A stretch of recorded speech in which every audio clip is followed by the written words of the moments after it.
আজকে যে সুমা মার্কেট ঝামেলা মুক্ত এগুলা আপনার না, এখন তো দেখতেছে এখানে হাইটে চলে সবচেয়ে ভালো। এক, ফুটপাত নাই, মানুষ সীমাবদ্ধ সবে চলতে পারতেছে। আর ফুটপাতের জন্য তো মানুষ চলতে পারে না। এক, আগে যখন ফুটপাত ছিল চাঁদাবাদি সব কিছু হইতো, কিন্তু এখন চাঁদা মুক্ত।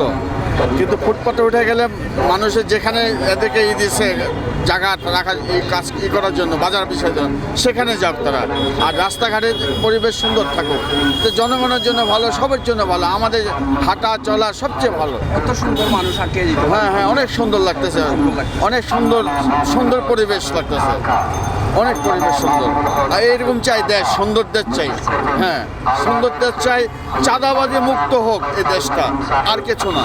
তাহলে মানুষ সবচেয়ে ভালোবাসবে, এই দেশকে ভালোবাসবে। এখনও ধরেন কিছু কিছু লোক চাঁদাবাজি করতেছে, চাঁদাবাজিটা মুক্ত করুক দেশ থেকে, দেশ সোনার দেশ হয়ে যাবে আবার ইনশাআল্লাহ। আর আমরা যে সোনার দেশ বাংলাদেশ। ঠিক আছে, থ্যাংক ইউ।